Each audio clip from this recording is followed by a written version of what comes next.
सध्या राज्यात पालकमंत्री पदाचं वाटप कधी होणार यावर बरीच चर्चा झडतीये। त्यातच बीडचा पालकमंत्री कोण होणार याकडे तर राज्याचं लक्ष लागलेलं आहे। मुंडे भाऊ बहिणींपैकी कुणाकडे तरी पालकमंत्री पदाची धुरा दिली जाईल अशी अपेक्षा आहे। मात्र याला सुरेश धसांसह अनेकांनी विरोध केलाय। बीड हत्याकांडानंतर विरोध अधिक तीव्र झालाय।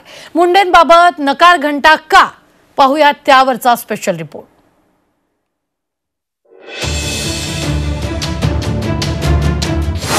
बीडच्या पालकमंत्रीपदी भाऊ नको, ताईही नकोच। धनंजय मुंडेंसह पंकजांनाही सर्वपक्षीय नेत्यांचा विरोध। पंकजांच्या पालकमंत्री पदाला भाजपमधूनच रेड सिग्नल। मंत्रिमंडळाच्या विस्ताराला 2 आठवडे उलटून गेल्यानंतरही राज्यातल्या पालकमंत्री पदाचा अद्यापही निर्णय झाला नाही।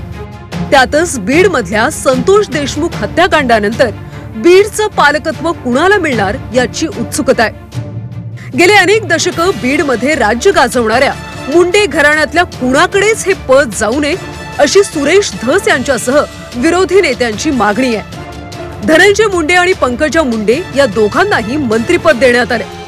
मंत्रिपदानंतर दोघांना पालकमंत्री पदाची आस आहे। जिल्ह्याच्या आर्थिक नाड्या या पदाला जोडलेल्या असल्यानं हे पद अतिशय महत्त्वाचं आहे। त्यामुळे जिल्ह्याच्या पालकमंत्री पदासाठी मुंडे प्रयत्नशील आहेत। सरपंच संतोष देशमुख हत्येनंतर धनंजय मुंडेंवर गंभीर आरोप होत आहेत। बीड मधल्या अनधिकृत कामांना धनंजय मुंडेंचा अप्रत्यक्ष पाठिंब्याचा आरोप होतोय।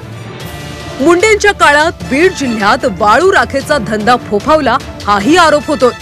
खंडणीसाठी सत्तेचा आणि पदाचा वारंवार गैरवापर केल्याचाही आरोप आहे। पंकजा मुंडेंनी बीड मधल्या परिस्थितीकडे डोळेझाक केल्याचा आरोप आहे। या सगळ्याबाबत भाजप आमदार सुरेश धस यांनी झी24 तासच्या टू द पॉइंट मुलाखतीत सविस्तर भाष्य केलं। धनंजय मुंडे नको, पंकजा मुंडे तर नकोच नको असं धस म्हणाले। त्यापेक्षा अजित पवार किंवा देवेंद्र फडणवीस यांनी पालकमंत्रीपद स्वीकारावं अशी मागणी धस यांनी केली आहे। पंकजा मुंडे झाल्या पालकमंत्री चालणार आहे का? नाही, आम्ही पालकमंत्रीपद सांगितलेलं आहे। देवेंद्रजी फडणवीस नाही तर अजितदादा नाहीतर एकनाथ शिंदे साहेब, तिघापैकी एकच पालकमंत्री पाहिजे आम्हाला, कोणी बी। धनंजय मुंडे पण नको, पंकजा मुंडे पण अजिबात नाही। सामाजिक कार्यकर्त्या अंजली दमानिया यांनीही मुंडे भाऊ बहिणीकडे पालकमंत्रीपद नको, इतर कुणालाही केलं तरी चालेल असं म्हटलंय।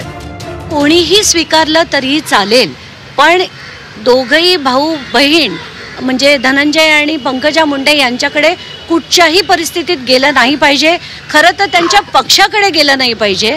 इतर कोणीही व्यक्ती महाराष्ट्रातील चालेल। बीड मधली हत्या, आरोपांच्या फैरी यामुळे सध्या पालकमंत्रीपद कुणाला द्यायचं याचा गुंता वाढतच चाललाय। सरकारमधीलच एका आमदारानं मुंडेंच्या पालकमंत्री पदाला इतका निक्षून विरोध केलाय, त्यामुळे सरकार देखील आता कोंडीत सापडलंय। आता यातून काय मार्ग निघतो आणि पालकमंत्री पदाची माळ कुणाच्या गळ्यात पडते हे पाहणं महत्त्वाचं आहे। कपिल राऊत, झी24 तास।